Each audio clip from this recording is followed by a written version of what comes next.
Hello friends, myself Dr. Nandakumar Aubawale from College of Engineering Ambajogai is going to deal with Applied Thermodynamics 1.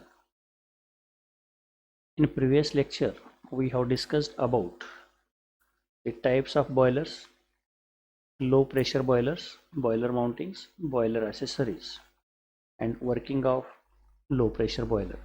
The boilers which are capable of producing pressure below 100 bar are known as low pressure boilers.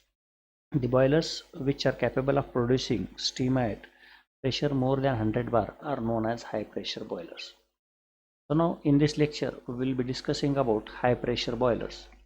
The boilers which are capable of generating pressure of steam above 100 bar are known as high pressure boilers. The efficiency of such high pressure boilers is higher, and the capacity of steam generation, the rate of steam generation by such high pressure boilers is larger than the low pressure boilers. So such high pressure boilers are used to generate the power, larger power, or else in power plants. So these high pressure boilers are using forced circulation of water as well as flow of air or flue gases. Therefore, the amount of heat transfer or rate of heat transfer is higher than the rate of heat transfer in low pressure boiler.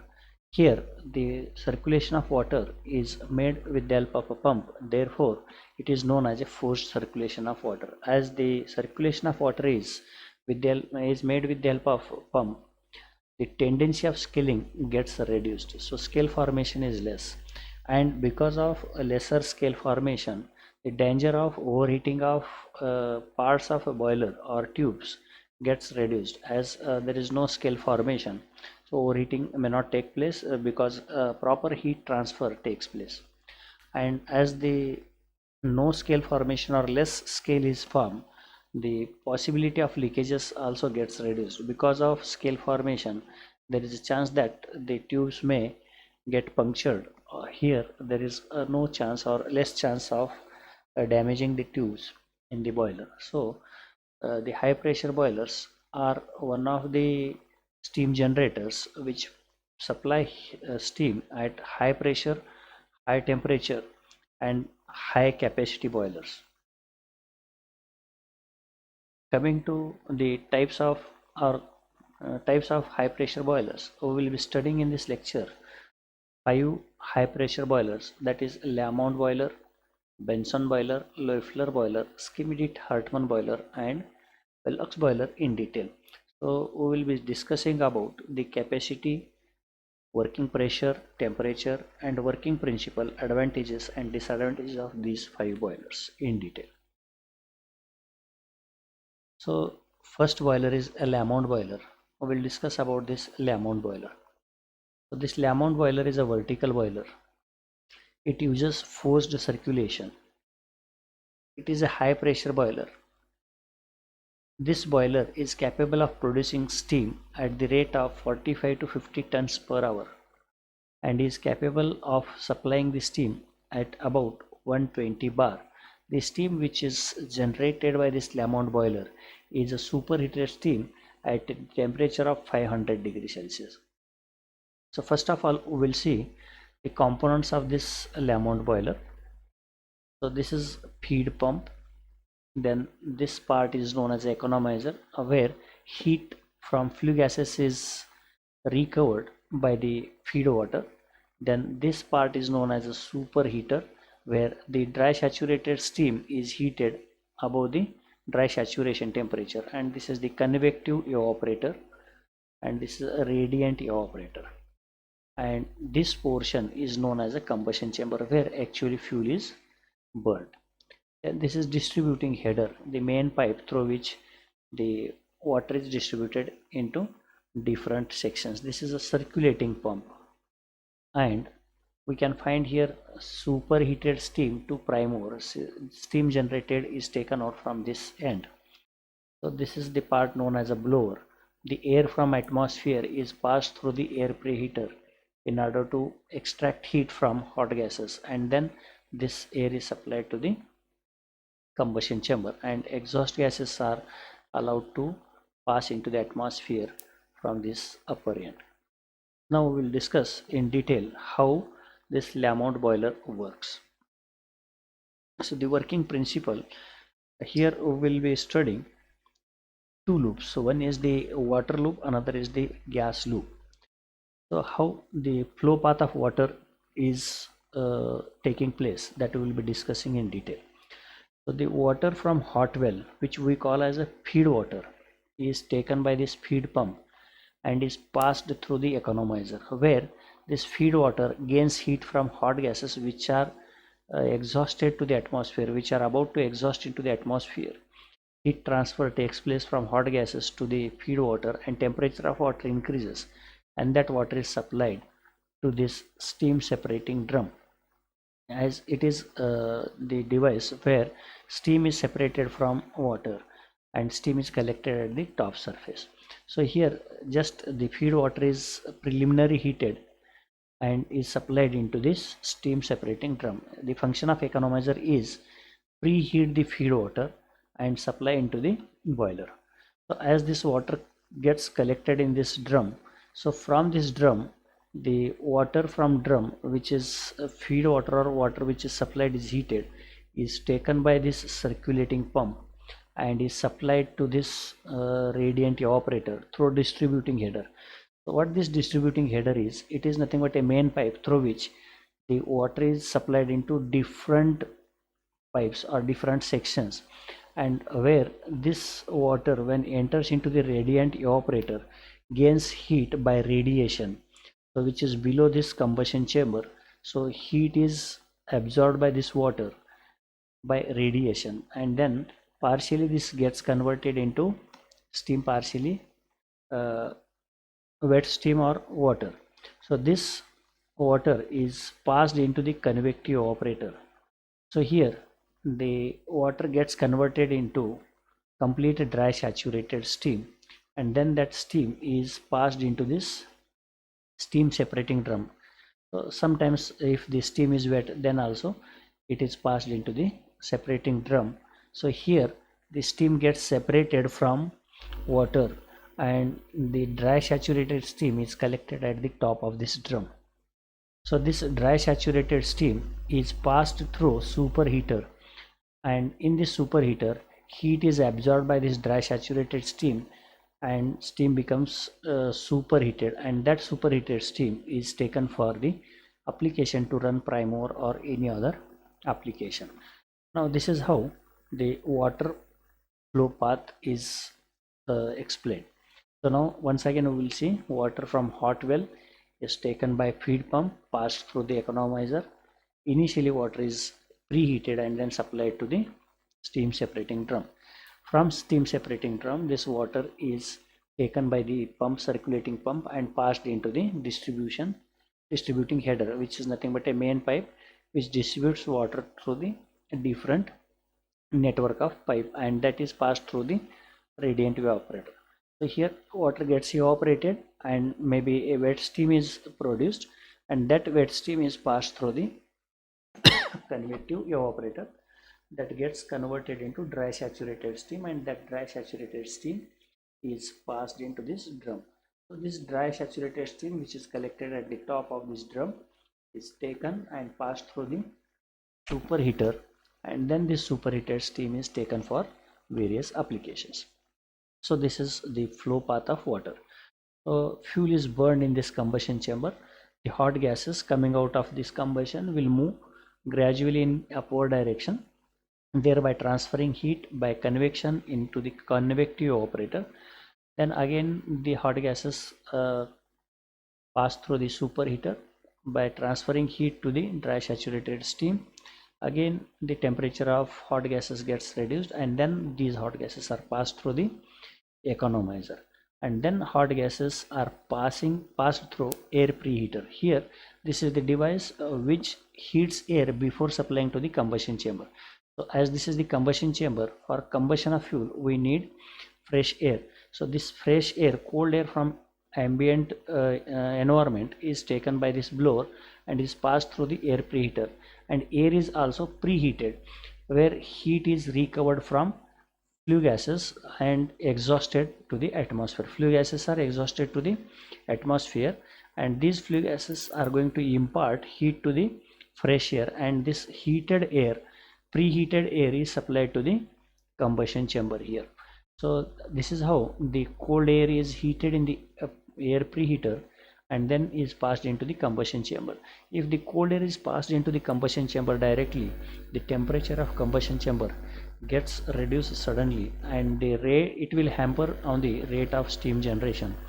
Therefore, instead of supplying cold air or the air at the ambient temperature, the air is passed through the air preheater and it is preheated, then it is supplied into the combustion chamber. So this is how the Lamont boiler works. Now coming to the advantages and disadvantages of Lamont boiler. We see here the Lamont boiler generate high amount of steam, that is the amount of steam, quantity of steam generated is 45 to 50 tons per hour. Easy to start operation, so it is simple in operation and it can be started quickly. Its construction is simple and it resembles with natural circulation boiler. It is similar to the low pressure boiler, and rate of heat transfer is higher because it uses forced circulation of water, therefore rate of heat transfer is higher. So disadvantage of this Lamont boiler is bubble formation. So as we see here, the water is directly supplied into the radiant evaporator. So here excess amount of heat transfer generates the bubble, and the bubble formation in the radiant evaporator reduces the heat transfer rate. This is one of the disadvantage of Lamont boiler. Coming to the next boiler, it is the Benson boiler. Benson boiler is also similar to Lamont boiler. It is a vertical boiler, high pressure boiler. It is suitable for grid power station, and its capacity is larger than Lamont boiler. It is capable of producing 150 tons per hour, and the steam pressure generated by this Benson boiler is about 500 bar at the temperature of 650 degrees Celsius. Superheated steam at 650 degrees Celsius is produced by Benson boiler. So now we will see what are the parts of this Benson boiler. So this is feed pump, this is economizer, convective evaporator, superheater, radiant evaporator, and a starting valve, then superheated steam to the prime mover. So this is the blower, cold air from atmosphere, this is exhaust gases, and air preheater, hot gases to combustion chamber. Now we will see how this Benson boiler works. So this is the combustion chamber. This portion is known as a combustion chamber where actually fuel is burned. The hot gases which are produced first pass through the superheater, then convective evaporator, then economizer, air preheater, and are exhausted. So cold air from atmosphere is taken through this blower and passed through the air preheater, and hot gases, or that is hot air, is passed to the combustion chamber. So hot air is required in order to uh, avoid the quenching of fire in the furnace. So now how this boiler works, that we will see. So here first of all, water from hot well, which we call as a feed water, is taken by this feed pump and passed through the economizer. So when it is passed through the economizer, it comes in contact with the hot gases from combustion chamber, and this water is preliminary heated. Feed water is heated and temperature of that water is increased. So here there is a recovery of heat from hot gases, and feed water is heated. Heated feed water is passed through the radiant evaporator. So in this radiant evaporator, water obtains heat by radiation, and this water gets converted into wet steam, and this water which is converted into wet steam is passed into the convective evaporator. Here again this wet steam gets converted into dry saturated steam, and this steam which is converted into the dry saturated steam by absorbing heat from flue gases is passed into the superheater, where this steam is superheated above the dry saturation temperature, and superheated steam which is coming out from the superheater is taken for various applications, or it is passed through the to the prime, or maybe a steam turbine or steam engine. So here, this is how the Benson boiler works. Flue gases are first imparting its heat to the dry saturated steam in superheater, then wet steam in the convective evaporator, then to the feed water in the economizer, then to the air in air preheater, and hot gases are exhausted into the atmosphere. Whereas the cold air is passed through the air preheater and preliminary heating takes place, and this fresh air which is having higher temperature than ambient is passed into the combustion chamber, which avoids the quenching of fire into the combustion chamber. This is how Benson boiler works. Now coming to advantages of Benson boiler. The Benson boiler has certain advantages. Its weight is less than other boilers by 20%. Transportation and erection of Benson boiler is easier. As its weight is less, therefore transportation is easier, as well as erection is also easier. Superheater is integral part of forced circulation system. In previous case, in Lamont boiler, superheater was not integral part of forced circulation, but here in this case, in Benson boiler, superheater is also one of the integral part of forced circulation. That means steam which is produced and is passed through the superheater with a force, so can be started quickly. Benson boiler also can be started quickly and can be operated economically by varying temperature and pressure at varying load. If load is varied, so without affecting on other parameters, the amount or quantity of steam generated can be adjusted to the varying load. Air bubble formation never occurs here.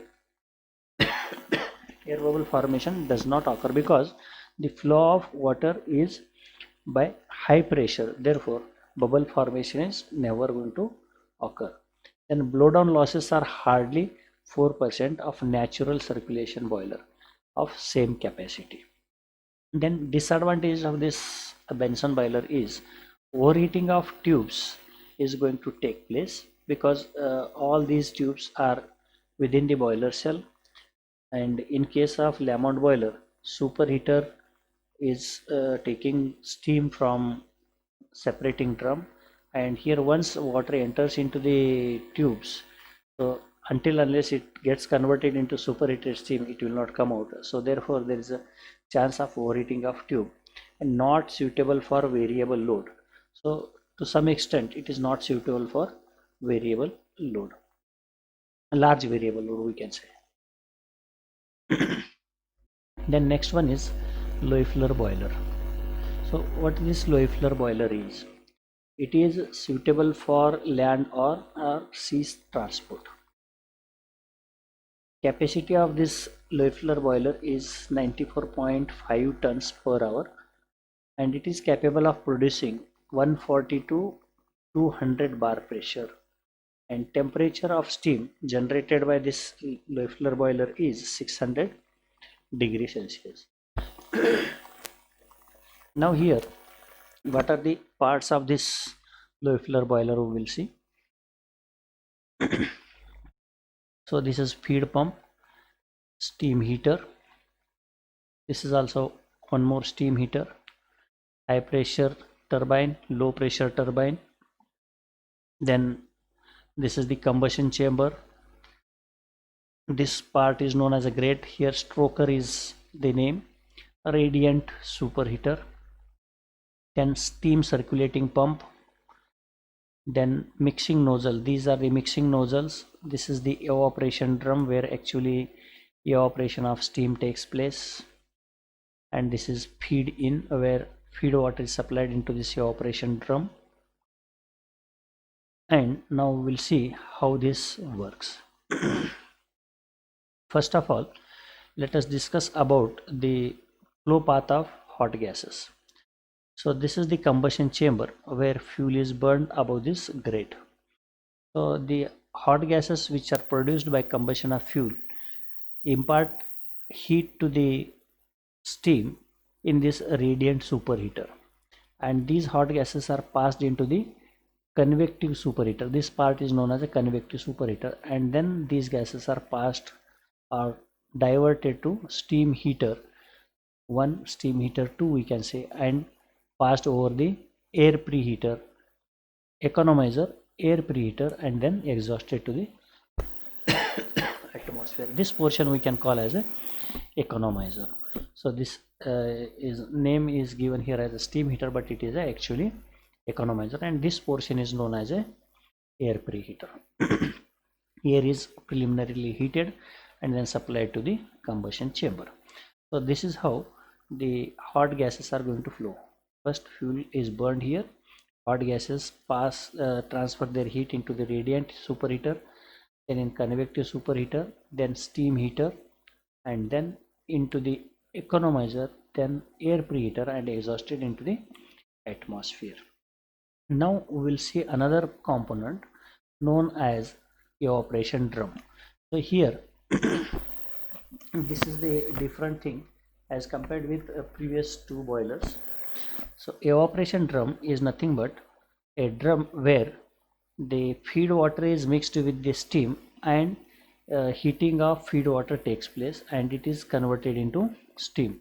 So directly water is not supplied with the heat. Here the heating of water takes place with the help of steam.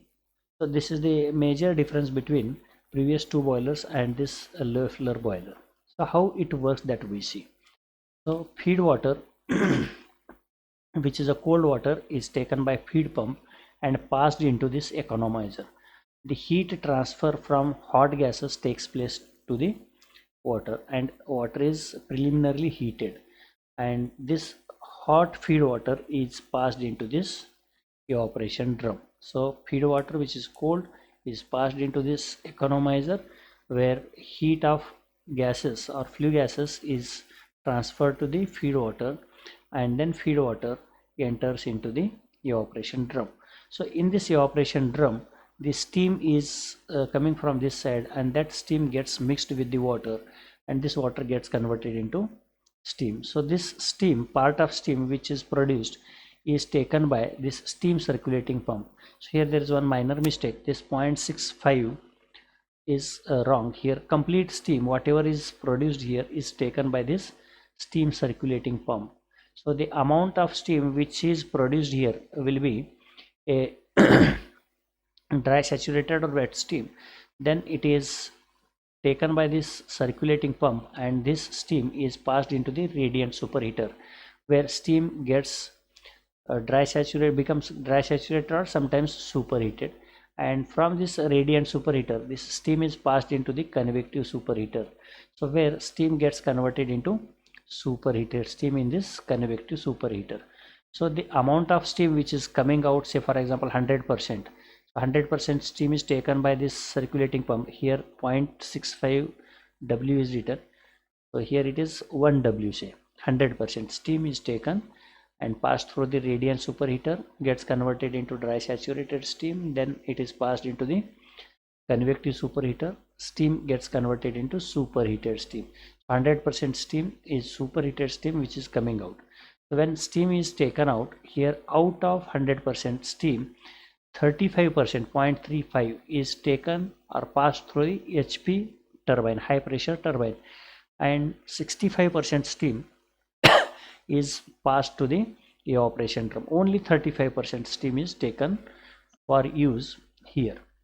So this amount of steam which is passed into the HP turbine, high pressure turbine, is expanded and work is produced, and then steam which is coming out of this HP turbine just becomes wet steam.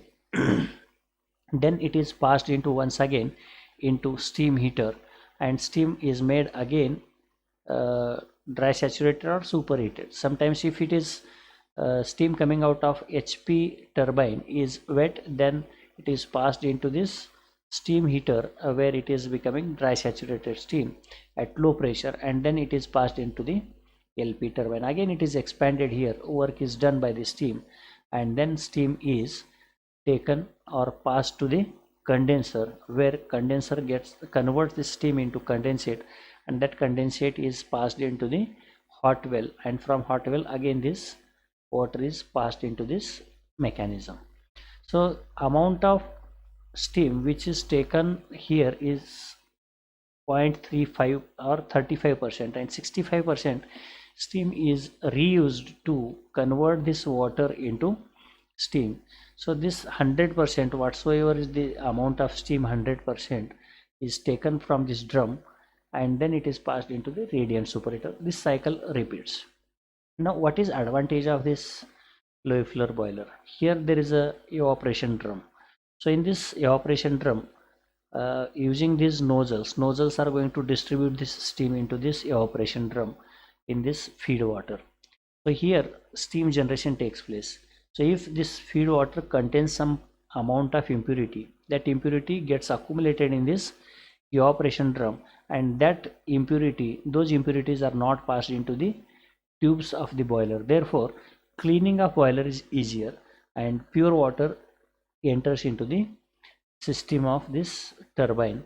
Therefore this boiler is exposed to less scale formation and danger of leakages. So removal of sediments from this evaporation drum is easy. Maintenance of this boiler is easier compared with other boilers. So now we will be looking at advantages and disadvantages. Major difference is only evaporation drum here, and this avoids scale formation inside the tubes of the boiler.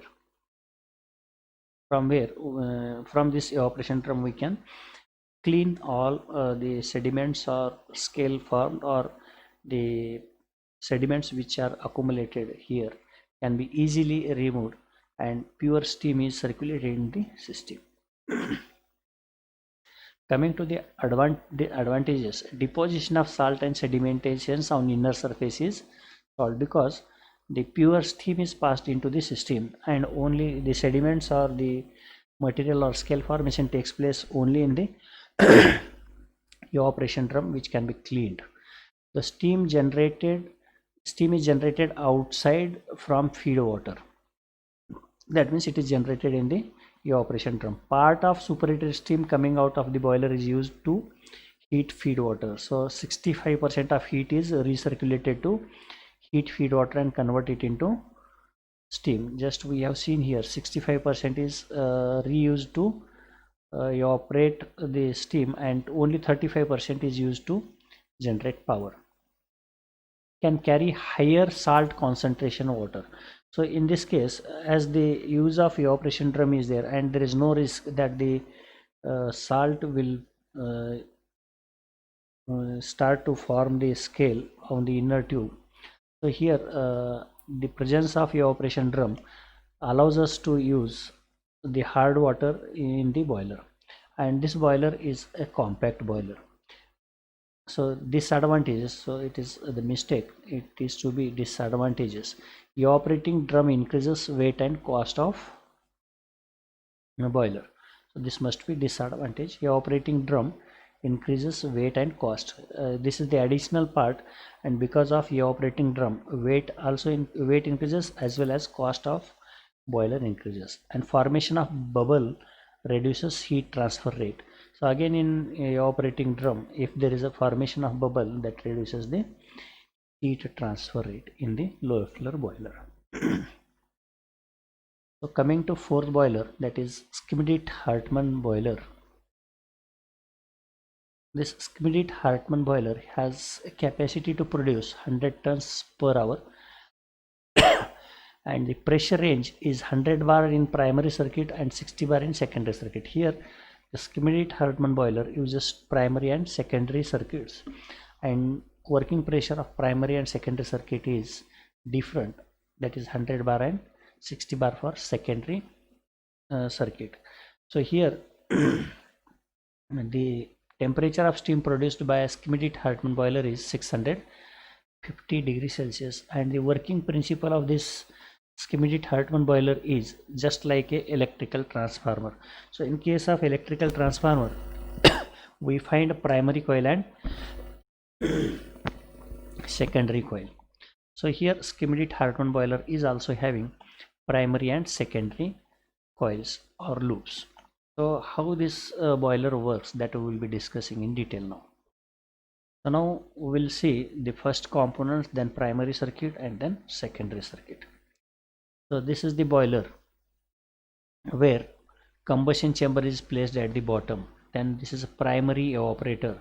Then this part is known as a superheater. This is air preheater and air exhaust. So hot gases which are produced here in combustion chamber first pass through primary evaporator, then pass through superheater, then pass through air preheater, and then pass to atmosphere. So this is once again cold air from atmosphere. This is a blower, and cold air is passed through the air preheater, and the hot air is then supplied to the combustion chamber, which reduces the possibility of quenching of fire. And this air preheater is nothing but one of the heat recovery device. So this is about hot gases, how hot gases are going to flow. Now we will discuss about primary and secondary circuit. So primary circuit involves, so this is primary circuit we can say. So this is the drum or heat exchanger, and here there is a water drum. Water from water drum is taken. This is the primary circuit. This is a heat exchanger. Then here there is a drum. Then here there is one non-return valve. Then another drum. Here there is a pressure gauge, and this is a evaporator or steam generator. This part is known as a evaporator or steam generator. So now how this works, primary circuit. So this part is known as a primary circuit, which uses pure water. Now you can see here the water is supplied from water drum to the combustion chamber or primary evaporator. So here this water from water drum, which is passed into the primary evaporator, absorbs heat and gets converted into steam, and then that steam is passed into the primary separator. This is known as a primary separator, and this steam is passed through this evaporator. So when this steam absorbs heat here from primary evaporator and is passed into this evaporator or steam generator, so it gives its heat to the surrounding water. So heat transfer takes place here from primary circuit to the water in the secondary circuit.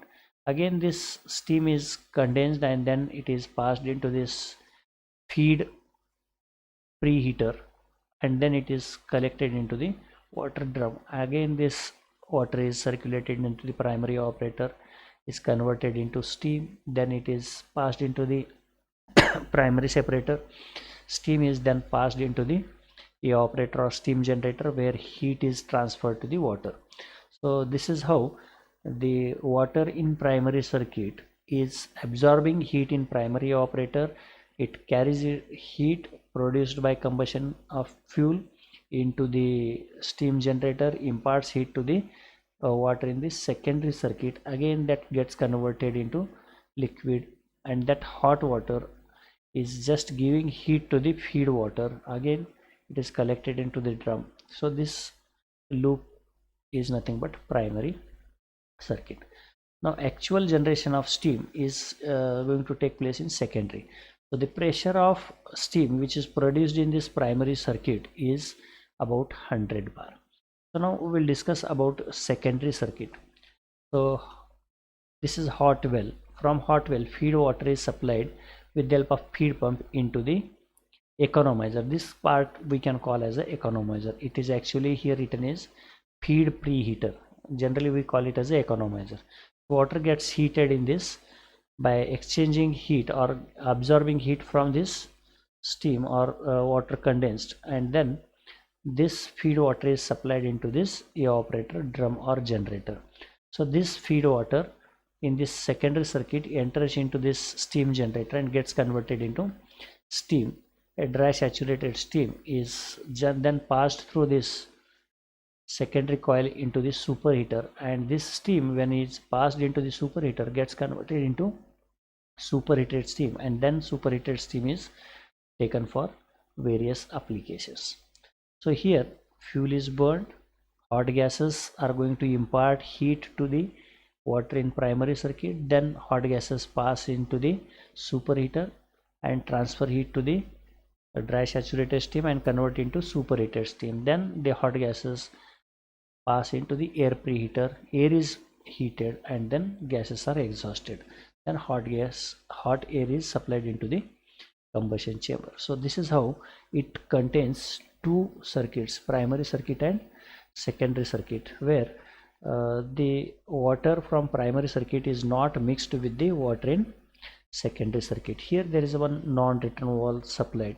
So this water which is converted into steam is passed into the primary separator, and then steam is taken from here primary separator, and whatever is the amount of water collected here is coming from this primary separator to the again primary evaporator. So water cannot enter from lower side to the upper side, but it can enter from upper side to the lower side.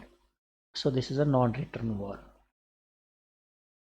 So this is how primary circuit is separated from secondary circuit, and in primary circuit the water which is used is pure water, and in secondary circuit they can use pure or impure water, but generally the water which is used is pure water to avoid the damages to the tubes or to reduce the scale formation.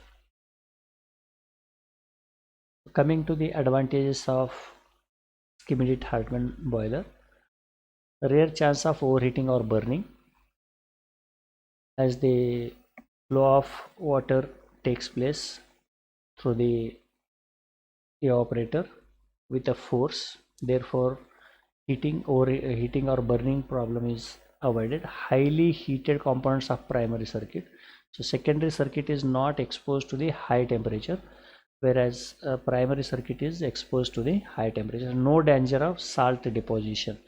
Actually in primary circuit only pure water is recirculated, therefore there is no chance of salt deposition or scale formation. Salt deposition can easily be brushed off.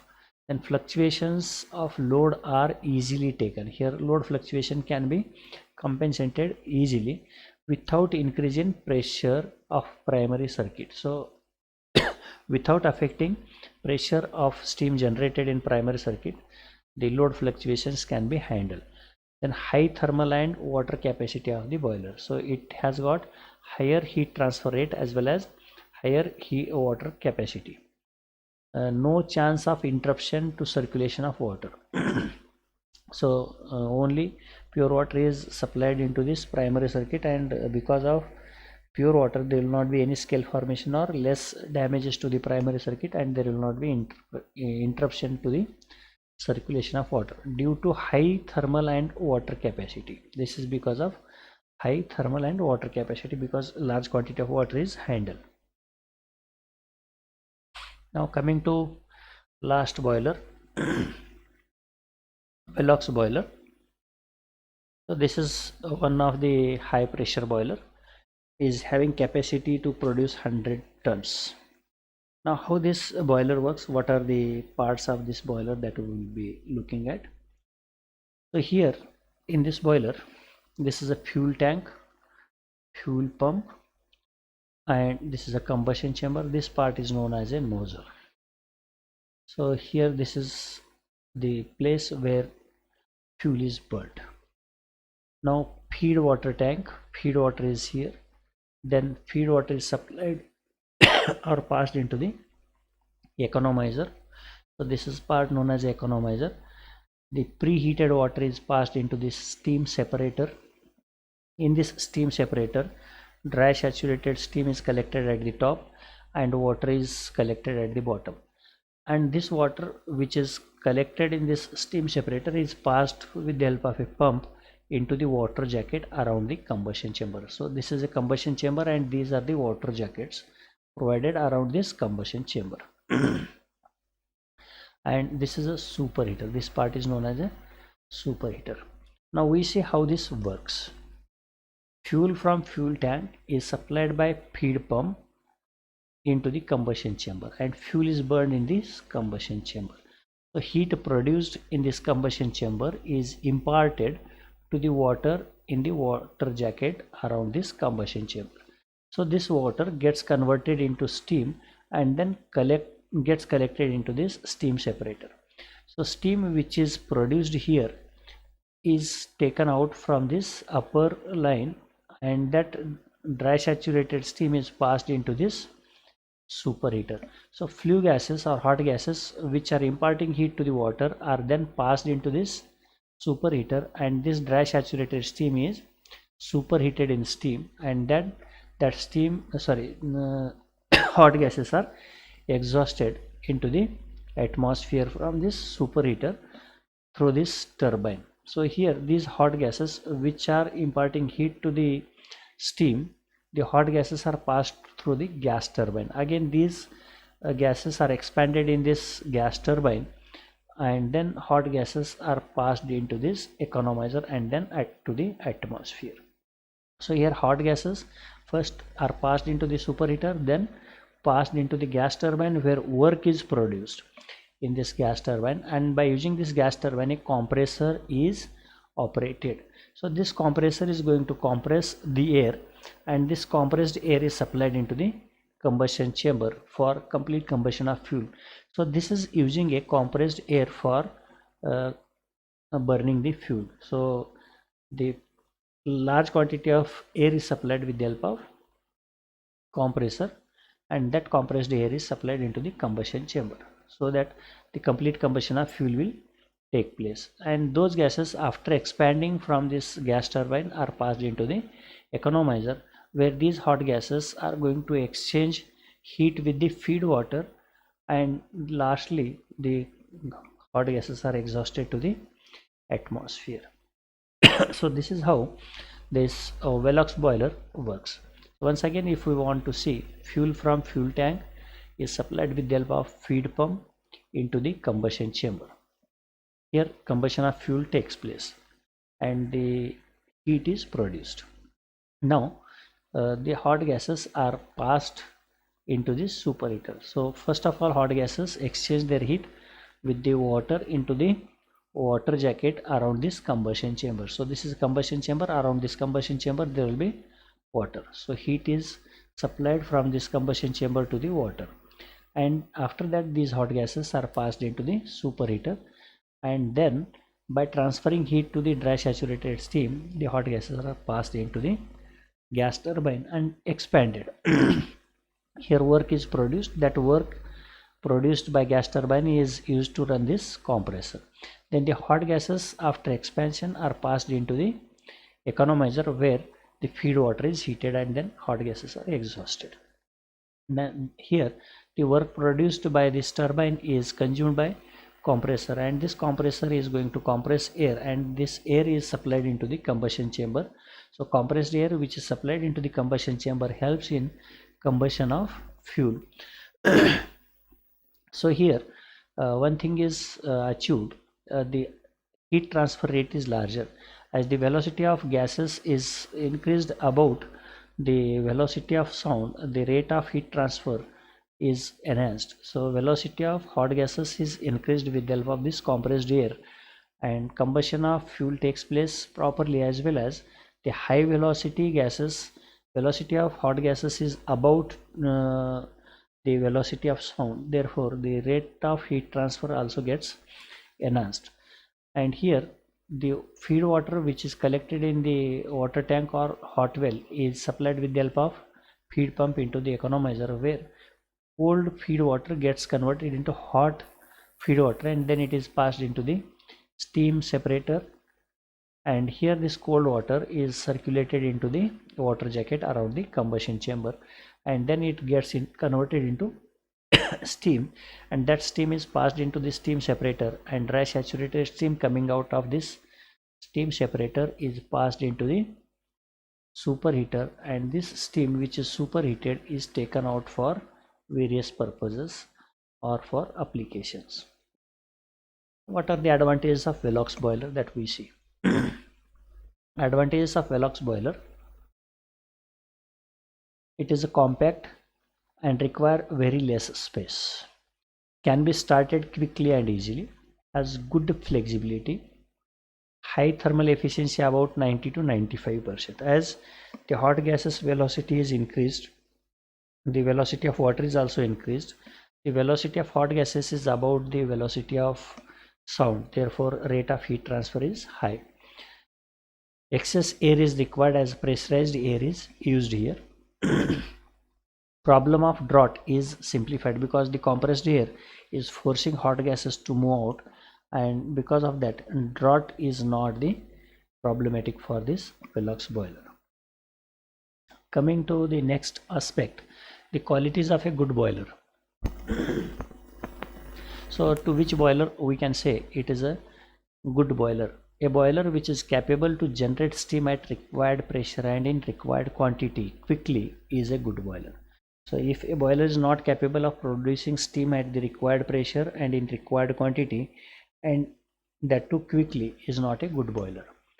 Then minimum fuel consumption, that is nothing but the quantity of steam produced must consume less or minimum amount of fuel. That means efficiency of boiler must be high. The initial installation and maintenance cost must be minimum, should be minimum. So if it is not economical, if it is costly, then boiler is not said to be a good boiler. And as far as possible, the weight of boiler should be minimum. If the weight of boiler is higher, then transportation and erection costs are going to increase.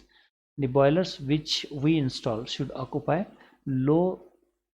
smaller floor area and must be able to meet fluctuating demands without pressure fluctuations. If load on the plant increases, then without affecting on the pressure, it can produce the sufficient quantity of steam and easy for cleaning and inspection. The boiler should be easily cleaned and easy to inspect the boiler. The next, minimum number of joints to avoid leaks. If there are large number of joints, then there is a chance of leakage. So there should be minimum number of joints in a boiler. Should be erected at site in a reasonable time and with minimum labor. So such boilers should be erected in short duration and with minimum labor. If the boilers are lighter in weight, can be erected in minimum labor. Water and flue gas velocity should be high for high heat transfer rate. So if the velocity of water and velocity of flue gases is higher, then the rate of heat transfer is also larger. There the efficiency of boiler is going to increase. The minimum pressure drop through the system. So when hot gases are passed through the system, there should be minimum losses. Pressure loss should be minimum, and no deposition of mud or foreign materials on inner side of surface. If the deposition of material or mud or foreign materials on the inner side of surface takes place, then heat transfer rate gets reduced and boiler efficiency also gets hampered. No soot deposition on outer surface of heat transferring parts. So similar to inner side, from outer side also there should not be deposition of soot or ash on the parts which are capable of transferring heat, and there should follow safety regulations as laid down by the Boiler Act. So if the boiler is not safe, then it is not a good boiler. It must follow the norms of IBR. And now we see here just a brief about what we have studied up to this. So first we have studied classification of boiler, then boiler details, requirements of good boiler, merits and demerits of fire tube and water tube boilers, boiler mountings and boiler accessories. Hope that you have followed the maximum things that I have covered here.